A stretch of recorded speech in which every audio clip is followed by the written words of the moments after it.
Howdy y'all, it's Angela and this is Mother Issues, and today's issue is quarantine.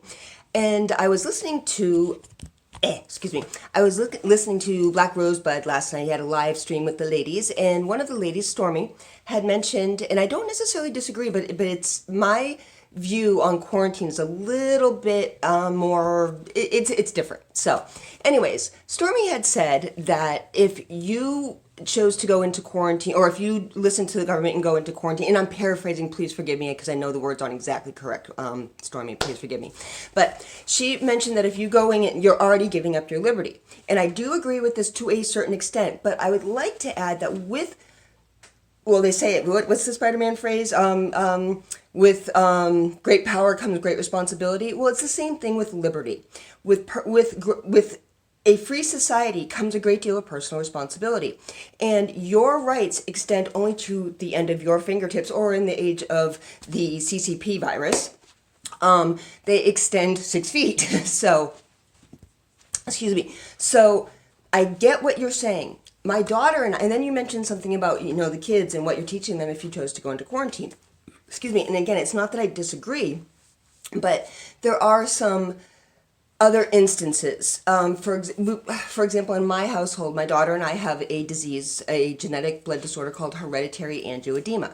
We swell. So if we are exposed to things, and as it's an autoimmune disease, so our immune system is not necessarily greatly compromised, but if something happens, it's doubly compounded because we swell. And with the inflammation in the lungs because of the CCP virus, the inflammation on top of and if the angioedema kicked in our lungs, ventilators wouldn't work on us. I mean, we would go from, probably infected to terminal very, very, very quickly. So we've actually been, in my household, my daughter and I have been quarantined pretty much since the end of February, and oh dear God help us. Oh my goodness.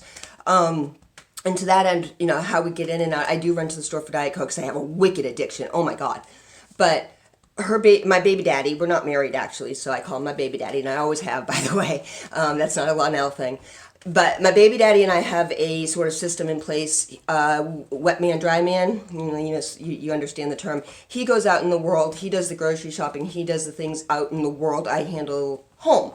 So that way he gets all the exposure. He, wipes down the groceries before he comes home. He wipes himself down. He smells like alcohol every time. He smells like rubbing alcohol every time he comes home, and whatever sanitizer he has that day. But so he's out in the world. He is an essential business. He has a computer shop, and we live in a very, very rural area. So he's the only real computer tech in the area. And with everything going online, he's had a lot of the towns and businesses and so on and so forth really needing his assistance. So he's out in the world as an essential business and doing all the outside stuff that I normally would have done. Meanwhile, my daughter and I are here. That's my personal choice. It wasn't that I did this because of the government. I didn't quarantine myself because of anybody else. I quarantined us because of us, first of all. But second of all, I get the note. Quarantine is a little bit different for the rest of the world. I think we've taken draconian measures, quite frankly, and I know my baby daddy disagrees, but I think we've gone a little extreme. Again, I live in a rural area. Social distancing is sort of our way of life. So I think when you see states like South Dakota and North Dakota who didn't want to implement the stay-at-home orders and whatnot, they too have very, very sparse populations. When they go to the grocery store, I suspect they're very much like us here in New Hampshire. When I go to the grocery store in the winter, I go and we get a month and a half worth of stuff. I mean, that's just what you do, except my Diet Coke. Again, I do that a lot, almost daily. No, actually, almost multiple times daily, I should say. Anyways, so we have a different lifestyle. So I understand those governors not wanting to put any sort of stay-in-place orders and so on and so forth. They did put restrictions in, like, 10 people in an eat-in restaurant, and I don't understand why that's a big deal. They don't have these massive outbreaks in those places.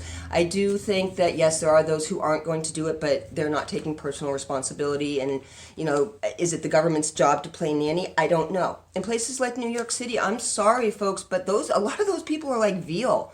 They don't know how to live. They don't understand. I mean, we saw it when the ship was pulling in. The ship was pulling into the harbor, and you've got all these people who are supposed to be in quarantine because these people actually need quarantine. I don't care what you say. These people need quarantine. And they should be doing it on their own, but again, they're veal. But when they come out to see a ship come in, when they know people are sick, is just mind-boggling to me. But again, you're not going to have that same mentality in other parts of the country.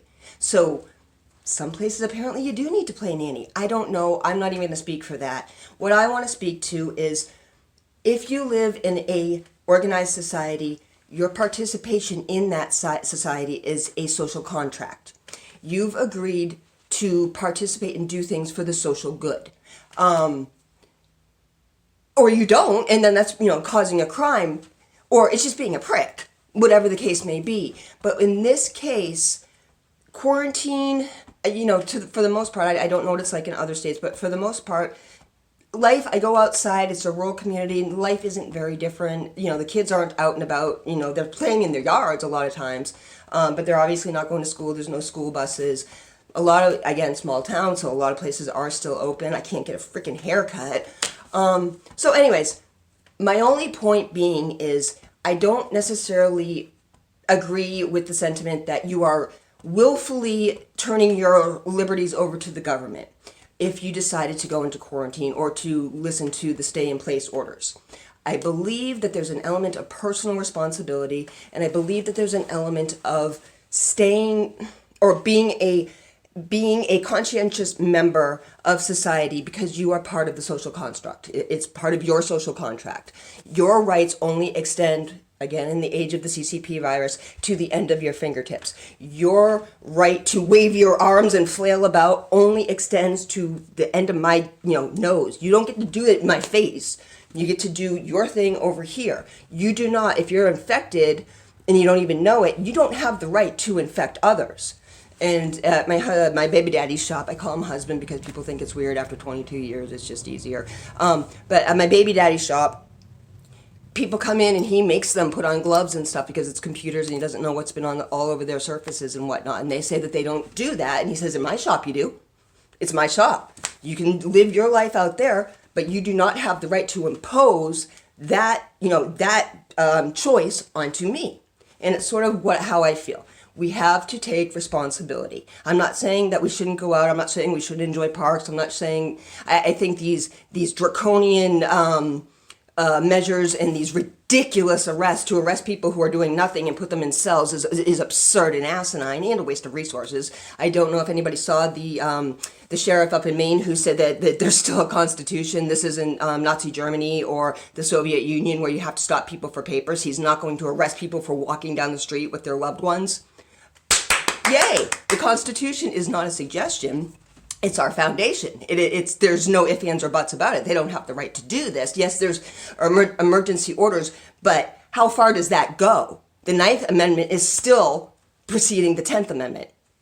So, as a social construct and as a contract that we've entered into, we agree to follow emergency orders. We don't have to, no, but it's part of our personal responsibility. It's part of our responsibility to the society. So that's probably a lot of words and I apologize, but I just wanted to get that out there. I don't necessarily say, I'm not saying Stormy is wrong, but I think there's a little bit more to it. So anyways, I am Angela. This is Mother Issues. The issue today was quarantine and responsibility, and love you, Stormy. This wasn't an attack. I just wanted to throw that out there. Bye.